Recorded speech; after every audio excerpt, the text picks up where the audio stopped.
Hello guys, आप सभी को नमस्कार। और आज के वीडियो में हम पढ़ने वाले हैं 2024-25 का छत्तीसगढ़ का बजट, जो पेश किया गया था हमारे वित्त मंत्री ओपी चौधरी जी के द्वारा। जैसा कि आप ब्रीफ केस में देख सकते हैं, इसमें एक थीम था जो ग्रेट सीजी का थीम था।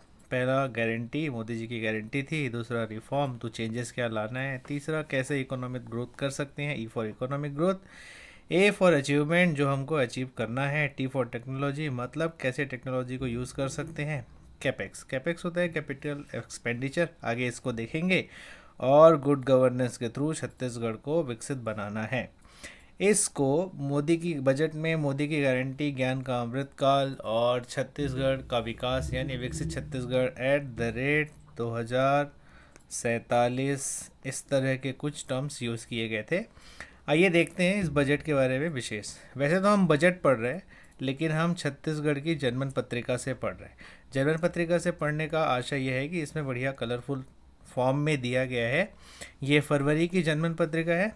देखते हैं हमारे बजट में हमारे वित्त मंत्री जी के द्वारा 10 आधारभूत रणनीतिक स्तंभ पेश किए गए थे। कौन कौन से हैं 10 आधारभूत रणनीतिक स्तंभ?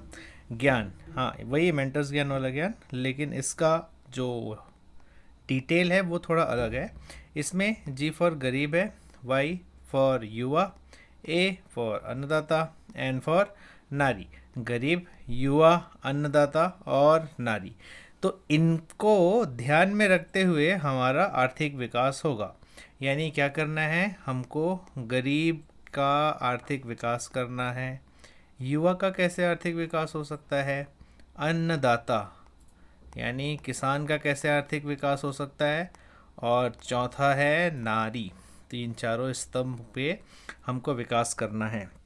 इन्होंने कहा था ज्ञान अर्थात गरीब, युवा, अन्नदाता और नारी शक्ति के विकास पर काम करना है। नेल्सन मंडेला का एक वाक्य था जिसको हमारे वित्त मंत्री जी ने उद्धृत किया था और कहा था कि किसी देश को तबाह करने के लिए बारूद और मिसाइल की ज़रूरत नहीं है। शिक्षा की गुणवत्ता को खराब करना और परीक्षा में भ्रष्टाचार ही देश को बर्बाद करने में पर्याप्त है। तो ये सारी चीज़ों से बचाना है। इसी से हम बचा करके ज्ञान को ध्यान में रखते हुए विकास कैसे कर सकते हैं, ये हमारे पहला रणनीतिक स्तंभ था। दूसरे की बात करते हैं। दूसरा रणनीतिक स्तंभ क्या है जी? दूसरा है तकनीकी आधारित रिफॉर्म। तकनीकी आधारित रिफॉर्म का मतलब ये है कि जितनी भी क्षेत्र हैं प्रशासन के, उन सब क्षेत्रों में तकनीक का यूज़ करना। तकनीक में सबसे पहले तो आर्टिफिशियल इंटेलिजेंस का यूज़ करेंगे। आर्टिफिशियल इंटेलिजेंस का यूज़ करके हम क्या करेंगे? सुशासन का तीव्र आर्थिक विकास करेंगे। आप हर चीज़ों में ध्यान देंगे, आर्थिक विकास पर जोर दिया गया है। इसमें पढ़ लेते हैं। दूसरा पिलर था तकनीकी आधारित रिफॉर्म और सुशासन। इससे क्या करना है? तीव्र आर्थिक विकास करना है। इसके अंतर्गत आर्टिफिशियल इंटेलिजेंस का यूज़ करेंगे, डेटा एनालिसिस करेंगे। इन सब काम के लिए यहाँ पे एक बात ध्यान रखना, Chhattisgarh centre for smart governance की स्थापना की जाएगी। ठीक है। डिजिटल टेक्नोलॉजी को बढ़ाने के लिए कितने करोड़ प्रावधान है? 266 करोड़ रुपए। समझ आ रहा है? प्रीलिम्स और मेंस इन सभी में इम्पोर्टेंट है। इस बार के मेंस में एक सवाल भी आया था छत्तीसगढ़ के बजट से रिलेटेड, और उसमें इन्हीं सारे पॉइंट्स को लिख करके आगे वर्णन करना था, जो इस वीडियो को कंप्लीट करने के बाद आपको समझ में आ जाएगा कि उसमें सवाल के आंसर क्या लिखने थे। ठीक है, आगे देखते हैं। तमाम चुनौतियों के बीच अधिकाधिक पूंजीगत व्यय को सुनिश्चित करना। ऊपर मैंने आपको बताया था ग्रेड सीजी में सी का मतलब होता था कैपेक्स, दिख रहा है यहाँ पे। वो इसी थर्ड पॉइंट को ध्यान में रखते हुए, कैपेक्स का मतलब होता है कैपिटल एक्सपेंडिचर। ठीक है, कैपिटल एक्सपेंडिचर को हिंदी में क्या कहते हैं? राजकोषीय व्यय। क्या कहते हैं जी? राजकोषीय व्यय।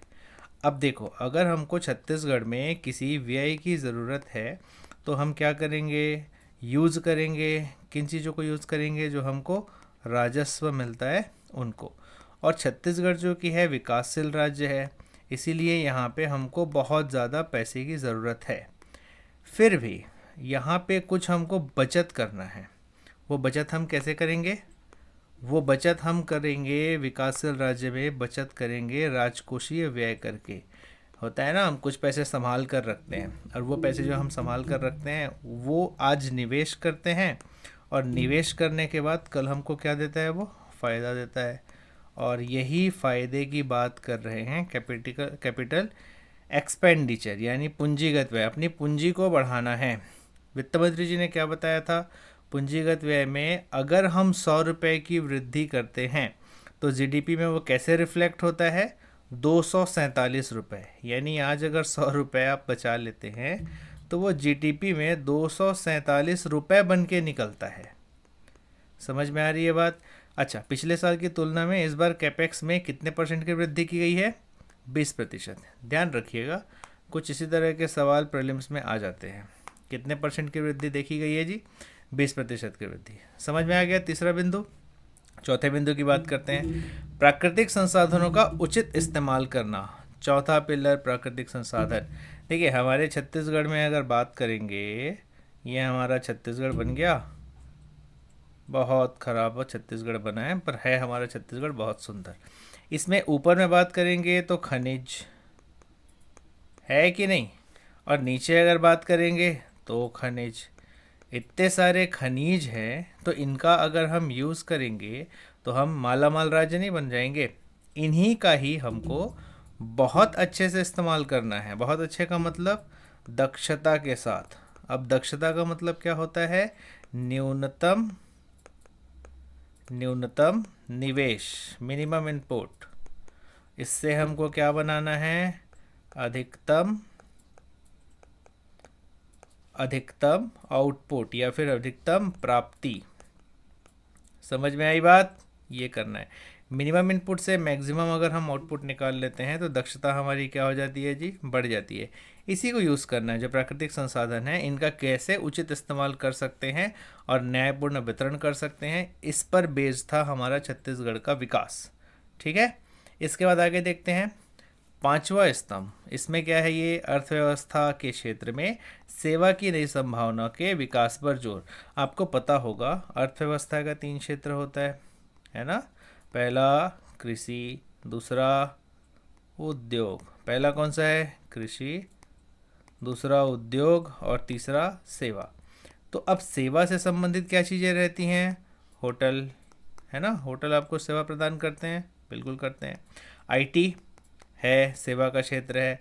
बैंक सेवा का क्षेत्र है। ये ऐसी चीज़ें हैं जिनको वाइट कॉलर जॉब कहा जाता है। अगर इस क्षेत्र का योगदान हमारे अर्थव्यवस्था में बढ़ता है तो हमको क्या होगा? कम निवेश में ज़्यादा फायदा होने के चांसेस होते हैं।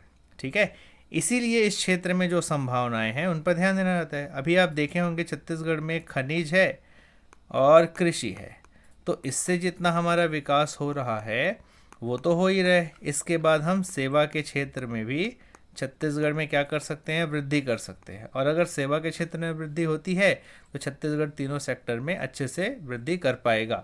हमारे यहाँ ये सेवा के क्षेत्र के फ़ायदे क्या क्या हो सकते हैं? पहला, इको टूरिज़्म सर्किट आप देखे होंगे, कुर्दर वैली है ना, नथिया नवागांव, इस तरह से चीज़ें। हेल्थ डेस्टिनेशन, यानी छत्तीसगढ़ में आकर के आप अपना हेल्थ ठीक कर सकते हैं। यहाँ के जितने ही प्राकृतिक जगह है वहाँ पे आकर के प्राकृतिक उपचार, इस तरह की चीज़ें अगर होती हैं तो छत्तीसगढ़ को हेल्थ डेस्टिनेशन माना जाएगा। अभी ध्यान दिए होंगे राजस्थान के जयपुर, इस तरह के जगह में लोग शादी वगैरह करने जाते हैं। हमारे यहाँ बस्तर इतना अच्छा नेचर स्पॉट है, वहाँ पे शादी के लिए लोगों को आमंत्रित किया जा सकता है। तो ऐसे हम विकास कर सकते हैं। बिजनेस टूरिज्म छत्तीसगढ़ को छत्तीसगढ़ में रायपुर या आसपास के क्षेत्र में बनाया जा सकता है। कॉन्फ्रेंस डेस्टिनेशन, बड़े बड़े नेशनल इंटरनेशनल कॉन्फ्रेंस छत्तीसगढ़ में कराए जा सकते हैं। और नया रायपुर जैसे जगह पर आईटी सेक्टर स्थापित किया जा सकता है, जो आगे और आपको ध्यान में आएगा देखने में कि आगे के स्तंभ में भी इसका उपयोग किया जा रहा है। तो पांचवा स्तंभ क्या था? सेवा के क्षेत्र में विकास करना है। यहाँ जितनी संभावनाएं है उस पर कैसे हम यूज़ कर सकते हैं, इसकी बात कर रहे हैं। छठवां स्तंभ जो है, अगर आप ध्यान देंगे तो सरकार की सारी क्षमताओं के अतिरिक्त क्या है? निजी निवेश। सरकार की सारी क्षमताओं के अतिरिक्त निजी निवेश को भी सुरक्षित करना। देखिए, अगर निजी निवेश बढ़ता है किसी भी राज्य में तो वहाँ पर डिसिप्लिन ज़्यादा आने लगता है। ये राज्य बनाम बाजार अगर आपको पता होगा तो राज्य बनाम बाजार वाले कंसेप्ट में बाजार की व्यवस्था निजी व्यवस्था कहलाती है और ये लाभ को प्रेरित होती है। अगर ये संतुलित आधार पर बाजार की अर्थव्यवस्था यानी निजी निवेश को आप ध्यान देते हैं तो हमें आउटपुट ज़्यादा अच्छे से और ज़्यादा डिसिप्लिन फॉर्म में मिलने की चांसेस बढ़ जाते हैं। ठीक है। छठवां पिलर, सरकार की सारी क्षमताओं के साथ ही निजी निवेश को सुनिश्चित करना। कहाँ कहाँ पे होगा? देखिए, रेड टेपिज्म, पता है ना आपको क्या होता है? लाल फीताशाही। यानी सरकारी तंत्र में अगर सारी शक्ति को दे दी जाए तो सरकारी तंत्र में क्या होता है? लाल फीताशाही चालू हो जाता है। सरकार या फिर सरकारी अफसर प्रभावशाली ज़्यादा दिखने लगते हैं। तो इनकी जगह पे रेड कारपेट वेलकम। भाई रेड कारपेट वेलकम किसके लिए किया जाएगा? तो जो निजी निवेश हैं उनके लिए रेड कारपेट बिछाया जाएगा, जिसमें निजी निवेश छत्तीसगढ़ में बहुत आराम से एंटर करेंगे और निजी निवेश के कारण छत्तीसगढ़ में विकास देखा जाएगा। मिनिमम गवर्नमेंट मैक्सिमम गवर्नेंस, इसका मतलब आप समझते हैं? बहुत कम में सरकार होगी, सरकार कम होगी और शासन ज़्यादा होगा। समझ आ रही है बात? आप निजी में देखे ही होंगे, मालिक एक दो रहते हैं लेकिन आउटपुट बहुत ज़्यादा होता है, और अगर उसी को सरकारी क्षेत्रों में आप जाते हैं तो लोग ज़्यादा रहते हैं और आउटपुट कम होता है। इसके साथ ही ईज़ ऑफ डूइंग बिजनेस का विकास करेंगे, ईज़ ऑफ लिविंग का विकास करेंगे, यानी जीवन जीने के स्तर में सुधार करेंगे। किसी भी चीज़ के लिए जगह जगह घूमने के बदले सिंगल विंडो प्रणाली चालू करेंगे। हर चीज़ों को ऑनलाइन परमिशन देने की कोशिश की जाएगी। मिनिमम परमिशन होगा। ये आपको याद पता होगा कि जब 1991 में आर्थिक सुधार किया गया था तो बहुत सारे उद्योगों के लिए न्यूनतम परमिशन की कोशिश की गई थी ताकि उद्योग आसानी से स्थापित किए जाए। ये उसी की बात करता है। Triple P, public private partnership, यानी ये गवर्नमेंट और प्राइवेट सेक्टर के बीच में पार्टनरशिप होता है। ठीक है। इसके लिए किसका किसका यूज़ करेंगे? एक तो नीति आयोग, किनका? नीति आयोग, इनकी सलाह लेकर काम किया जाएगा, और दूसरा आईआईएम जैसी संस्थाओं का सलाह लेकर काम किया जाएगा। चौथा, बस्तर और सरगुजा की ओर देखो। पिछले कई सालों से आप देख रहे होंगे कि अगर ये हमारा छत्तीसगढ़ है तो इसमें जो मुख्यतः विकास हुए हैं वो किन क्षेत्रों में देखे गए हैं? बस्तर को छोड़कर, सरगुजा को छोड़कर, ये वाले एरिया में, रायपुर और उसके आसपास के एरिया में। इनका कहना है इस बजट के आधार पर, सातवां पिलर है बस्तर की ओर भी देखो और सरगुजा की ओर भी देखो। देखिए, हमारा जो बस्तर है वो दिल्ली से बहुत बड़ा है। एक इंटरव्यू में वित्त मंत्री जी बोले थे कि हमारा बस्तर लगभग 100 दिल्ली के बराबर जितना क्षेत्र रखता है, फिर भी यहाँ पे विकास बहुत कम है। और इसकी संभावनाएं किन किन क्षेत्रों में देखी जा रही है? तो बस्तर में भाई आपको लघु वनोपज का प्रसंस्करण देखने को मिलेगा, सरगुजा में उद्यानिकी देखने को मिलेगा, और मछली पालन की संभावनाओं पर जोर देना है। इसके पहले भी आपको बता चुके हैं कि इन जगहों पे इको टूरिज़्म बढ़ाना है, नेचुरोपैथी बढ़ाना है, और इसके लिए क्या करना पड़ेगा? लोगों को वहाँ बुलाना पड़ेगा। तो कैसे कनेक्टिविटी बढ़ाई जा रही है? Air connectivity. समझ में आ गई बात? तो उस पर काम किया जाएगा, इसका इस बजट में आधार रखा गया है। अगला है डिसेंट्रलाइज्ड डेवलपमेंट पॉकेट्स। अभी आपको विकेंद्रीयकृत चीज़ों के बारे में बताते हैं। एक तो केंद्रीयकरण होता है, जहाँ पे जो केंद्र की सत्ता होती है वो सबको कंट्रोल करती है। समझ में आई बात? इसको कहते हैं केंद्रीयकरण, और सेंट्रलाइज कहते हैं इसको। और डिसेंट्रलाइज क्या होता है? सभी जगहों पर एक एक अपना अपना प्रशासन होता है और ये अपने हिसाब से संचालन करते हैं, लेकिन ये लास्ट में केंद्र की ओर रिपोर्ट कर देते हैं। तो इसमें जो संचालन करने वाली बॉडी है वो केंद्र की बॉडी है। इसमें क्या होती है? हर जगह पे अलग अलग बॉडी संचालन कर रही हैं वहाँ की योजनाओं का। इसी आधार पर काम किए जा रहे हैं। जैसे किसी दूसरे ज़िले में अगर कुछ अच्छा है तो वहाँ का सारा प्रशासन उसको दे दिया जाएगा, और जो एक मुख्य सत्ता होगी उसको सभी अपना रिपोर्ट ला करके देंगे।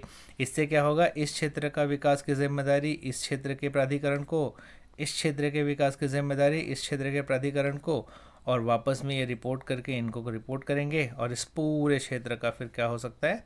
विकास हो सकता है। समझ में आई बात? आइए पॉइंट को पढ़ते हैं, क्या क्या इन्होंने लिखा है। तो इन्होंने कहा आठवां पिलर है डिसेंट्रलाइज्ड डेवलपमेंट पॉकेट पर काम होगा।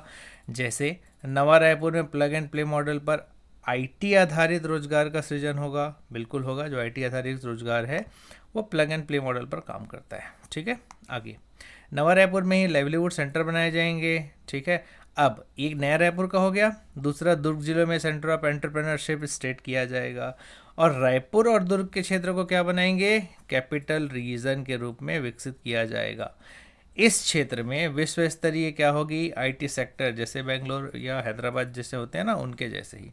फिर वेडिंग डेस्टिनेशन, ये तो आप पहले ही सुन चुके हैं, एजुकेशन, हेल्थ डेस्टिनेशन, इस रूप में इसको विकसित किया जाएगा। इस पॉइंट का मेन आधार यही है कि अलग अलग छोटे छोटे पॉकेट्स में विकास किया जाएगा, जिसके कारण संपूर्ण विकास कंप्लीट हो पाएगा। समझ आ गई बात।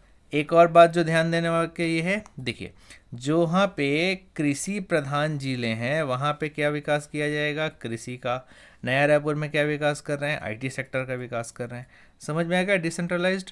आगे बढ़ते हैं, नाइन्थ पिलर, नौवा है छत्तीसगढ़ी संस्कृति का विकास। छत्तीसगढ़ की संस्कृति जो है बहुत ही सुंदर संस्कृति है, और बहुत ही यह अमीर संस्कृति है, अमीर, या फिर इसी को रिच कल्चर बोलते हैं। ठीक है, तो ये जो हमारा रिच कल्चर है, ये सिर्फ यहीं के लिए नहीं, पूरे भारत के लिए इस रिच कल्चर को जानना बहुत ज़रूरी है।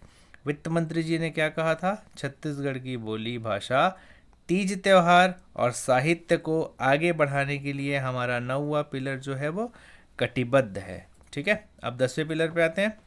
इसमें है क्रियान्वयन पर महत्व। हम पिलर बना लिए, हमने बहुत सारी योजनाएं बना ली, इन योजनाओं को ऐसे ही रहने देंगे क्या, नहीं, इन योजनाओं को हम यूज़ करेंगे। कैसे यूज़ करेंगे, काम करके। इसीलिए सिर्फ बात नहीं करना है, क्या करना है, क्रियान्वयन करना है। समझ आई बात। अब क्रियान्वयन कैसे होगा, तो एक अटल पोर्टल करके बनाया गया था, अटल डिजिटल पोर्टल करके। ठीक है, तो ये अटल पोर्टल में क्या होगा, कोई भी कुछ भी कार्य करेगा, कुछ शिकायत होगी, उसको सरकार से पूछ सकता है।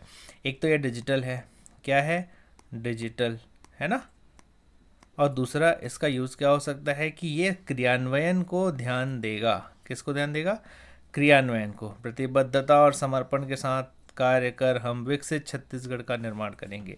कब तक की बात की गई है, @2047। तो ये 10 हमारे पिलर थे, एक बार फिर से रिपीट कर लेते हैं जल्दी जल्दी। पहला वाला क्या था हमारा पिलर, पहला वाला था ज्ञान का विकास करना है, दूसरा वाला था तकनीकी आधारित रिफॉर्म सुनिश्चित करना है, और सुशासन से तीव्र आर्थिक विकास करना है। फिर तमाम चुनौतियों के बीच अधिकाधिक पूंजीगत व्यय यानी कैपेक्स को बढ़ावा देंगे। चौथा था प्राकृतिक संसाधनों का हम उचित उपयोग करेंगे। पांचवा था अर्थव्यवस्था में सेवा का क्षेत्र, 5 सेवा। 6 की बात करते हैं, हम इसमें निजी निवेश को बढ़ावा दे रहे हैं। और अगर 7वें आधारभूत स्तंभ की बात करें तो बस्तर और सरगुजा को प्लीज़ देखिएगा। 8वें स्तंभ की बात करेंगे तो डिसेंट्रलाइज्ड डेवलपमेंट पॉकेट का हमें इसके माध्यम से विकास करना है। 9वें को अगर ध्यान देंगे तो छत्तीसगढ़ी संस्कृति का विकास कर रहे हैं, और 10वें में हम कार्य करने के लिए यानी क्रियान्वयन के लिए प्रतिबद्ध हैं। ये 10 स्तंभ थे। ठीक है, इसको पेश किया था इस बजट को माननीय वित्त मंत्री, किन्होंने, हमारे वित्त मंत्री ओपी चौधरी जी ने, जिनको आप देख रहे हैं यहाँ पे हमारे मुख्यमंत्री जी मिठाई खिलाकर बजट को पेश करने के लिए तैयार करा रहे हैं। इस बजट में खास ये था कि राम राज्य सुशासन मॉडल के आधार पर हमारे राज्य को विकास करने की बात की गई थी। मिशन 2047, मिशन 2047 में क्या लक्ष्य रखा गया है, विकसित छत्तीसगढ़ का लक्ष्य रखा गया है। आपको ध्यान होगा विकसित भारत का लक्ष्य भी कब तक के लिए रखा गया था, विकसित भारत है ना, इसका लक्ष्य रखा गया है @2047। तो उसी बड़े इस संकल्प में छत्तीसगढ़ की एक छोटी सी आहुति होगी, किस रूप में, विकसित छत्तीसगढ़ @2047। इसकी शुरुआत की गई है। यह छत्तीसगढ़ का पहला डिजिटल बजट था। ठीक है, आगे देखते हैं इसमें कुछ खास बिंदु।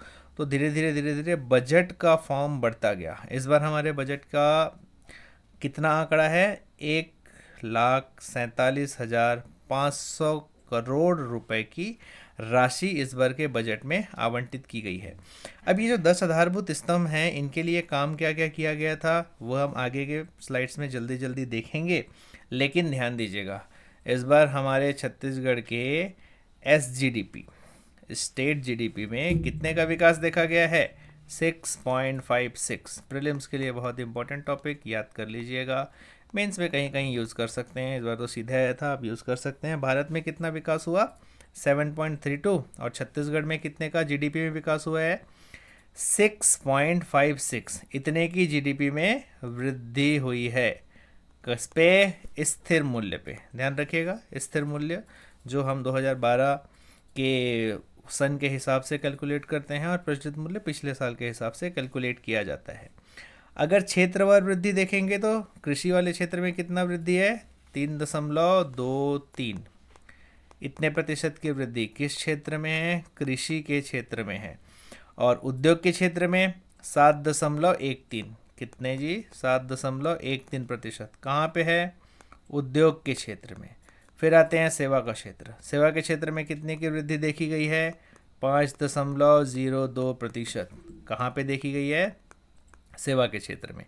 इसको आपको ध्यान रखना है, ठीक है, क्योंकि ये ऐसे डाटा हैं जो पेपर में सीधे सीधे पूछे जाते हैं। सेवा के क्षेत्र में वृद्धि, उद्योग के क्षेत्र में वृद्धि और कृषि के क्षेत्र में वृद्धि। तो ये डाटा इंपॉर्टेंट है, सीधे सीधे याद कर लीजिएगा। आगे आर्थिक स्थिति, इसमें योगदान रहेगा। यहाँ पे तीनों क्षेत्रों का वृद्धि देखे हैं, अब देखेंगे योगदान। तो छत्तीसगढ़ में कृषि के क्षेत्र में कितना योगदान रहा भाई जीडीपी का? जीडीपी में कृषि क्षेत्र का, तो कृषि क्षेत्र का योगदान है 15.32%। सेवा क्षेत्र का कितना योगदान है? सेवा क्षेत्र का योगदान है 50, गलत हो गया, कितना योगदान है इसमें? 53.50। कितने का योगदान है? 53.50, 53.50 का योगदान है। और अगर उद्योग के क्षेत्र में बात करेंगे तो उद्योग के क्षेत्र में 31.19%। याद रहेगा, 31.19%। ये भी इम्पोर्टेंट है। इस स्लाइड में आपको क्या याद रखना है? वृद्धि। और इस स्लाइड में क्या याद रखना है? प्रतिशत योगदान। 15.32 कृषि के क्षेत्र में, उद्योग के क्षेत्र में 53.50, और सेवा के क्षेत्र में कितना है बताइए? 31.19%। ठीक है। छत्तीसगढ़ का बजट में अगर प्रति व्यक्ति आय देखा जाएगा तो प्रति व्यक्ति आय याद रखिएगा, ये है प्रति व्यक्ति आय, 1,4,7,3,6,1 रुपये, है ना। ऐसे पढ़ोगे तो कितना है? 1,47,361। और याद करने का तरीका 1,47,361 रुपये। वहीं भारत का कितना है? 1,85,85,4 रुपये। ये किनका है? भारत का। क्या है? प्रति व्यक्ति आय। छत्तीसगढ़ का प्रति व्यक्ति आय कितना है? 1,47,36,1 रुपये। Budget Amrit Kaal Chhattisgarh vision @2047। इसमें टारगेट क्या रखा गया है? हमारे छत्तीसगढ़ के बजट को टारगेट रखा गया है, इसमें जीएसडीपी की जो वृद्धि है 2028 तक कितना करोड़ रुपए? 10 लाख करोड़ रुपए तक का बनाना है। मतलब विकास करना है 2047 तक, और उसका एक चेक पॉइंट होगा कब? 2028 में हमको 10 लाख करोड़ रुपए तक का अपना जीएसडीपी को लेकर के जाना है। चेक करेंगे 2028 में। ये सरकार भी कंप्लीट हो रही है 2028 में, तब तक ये काम करेंगी। इसी के आधार पर तो ये बजट पेश किया गया है। और यहाँ तक पहुँचेंगे कैसे? जो पहले मैंने आपको क्या बताया है, 10 आधारभूत रणनीतिक स्तंभ। इन्हीं में आगे आप देखेंगे कि विभागवार आवंटन किया गया है, जिसमें स्कूली शिक्षा विभाग को सबसे ज़्यादा आवंटन है। कितना है? 21,489 करोड़ रुपए। इतना रुपए आवंटन किया गया है, ठीक है। और योजनावार अगर आप देखेंगे तो योजनावार में कृषि उन्नति योजना में 10,000 करोड़ रुपए। किसमें जी? कृषक उन्नति योजना में। प्रधानमंत्री ग्रामीण आवास योजना में 8,369 करोड़ रुपए आवंटित किए गए हैं, ठीक है। ये क्या है? कृषक उन्नति योजना, और ये है प्रधानमंत्री आवास योजना। कितने हैं? 8,369 करोड़ रुपए। ऐसे ही जल जीवन मिशन में 4,500 करोड़ रुपए। हायर सेकेंडरी स्कूल खोलने के लिए 3,952 रुपये। 5 HP मुफ्त बिजली बिल प्रदान बिजली पंप प्रदान करने के लिए 3500 करोड़ रुपए। मुख्यमंत्री खाद्यान्न सहायता योजना में 3400 करोड़ रुपए। महतारी वंदन योजना आपको पता होगा, 1000 रुपये प्रति माह महतारी यानी छत्तीसगढ़ की महिलाओं को दिया जा रहा है। ये मोदी जी की गारंटी में सबसे इम्पोर्टेंट था।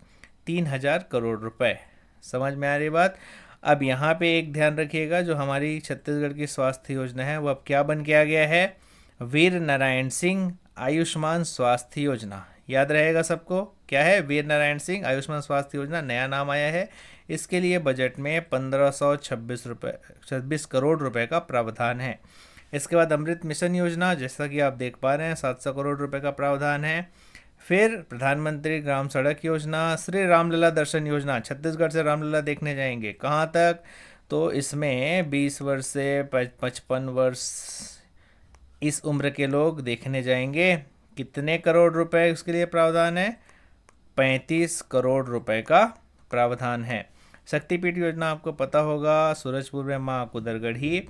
फिर इसके बाद रतनपुर में रतनपुर में कौन है जी, रतनपुर में है माँ महामाया। इसके बाद आगे बात करते हैं डोंगरगढ़ की माँ बमलेश्वरी, दंतेश्वरी माता, चंद्रहासनी माता चंद्रपुर में। इन 5 माताओं की शक्तिपीठ को दर्शन हेतु शक्तिपीठ परियोजना रखा गया था। इसके लिए 5 करोड़ रुपए की राशि का प्रावधान किया गया है।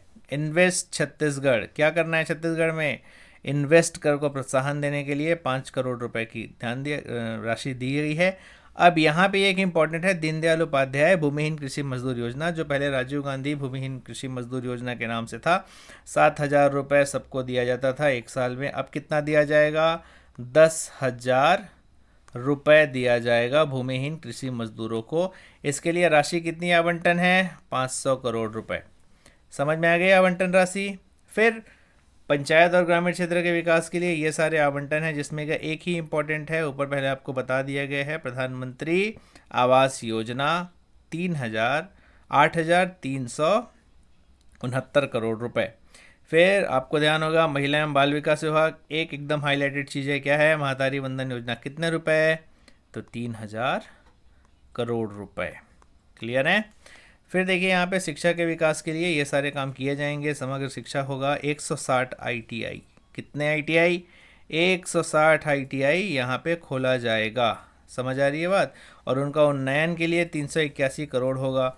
PM पोषण शक्ति निर्माण योजना, जो स्कूल में मध्याह्न भोजन बटेंगे, उसके लिए है। समझ आ गया।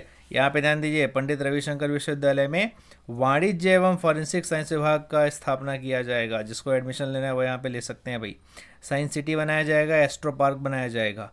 ये शिक्षा के क्षेत्र में योगदान है। अगर कहीं पे भी पेपर में आता है, मेंस जैसे पेपर में, तो इन सब चीज़ों को आप इंक्लूड करके लिख सकते हैं। वैसे तो इस बार का मेंस हो गया है, पर ये जो विकास है वो हमेशा काम आएंगे। समझ में आ गई बात। कृषि क्षेत्र में देखिए, पहले आपको बता चुके हैं 10,000 करोड़ रुपए का कृषक उन्नति योजना। समझ में आई बात। खेल एवं युवा कल्याण और पर्यटन क्षेत्र, वही ज्ञान में जो युवा थे ना, उसमें युवा के विकास के लिए, किसमें, ज्ञान में युवा के विकास के लिए खेल एवं युवा कल्याण की बहुत सारी योजनाएं हैं। और स्वास्थ्य योजना तो इन सब के काम आएगा। समझ में आ गई बात। आगे ऊर्जा के क्षेत्र में भी कोशिश की जाएगी। BPL उपभोक्ताओं को क्या दिया जाएगा, एकल वित्ती दिया जाएगा। 540 करोड़ रुपए इसका प्रावधान है। और 3500 करोड़ रुपए किसके लिए प्रावधान है, पहले आपको बताया था। 5 HP तक के पंप आपको दिए जाएंगे। किनको, किसानों को। उसके लिए कितने रुपए, 3500 करोड़ रुपए का प्रावधान था। 670 करोड़ रुपए सौर सुजला योजना है। क्या है, 670 करोड़ रुपए सौर सुजला योजना। 30 करोड़ रुपए सौर सामुदायिक सिंचाई योजना के लिए। ये आपको दिख रहा है 1080।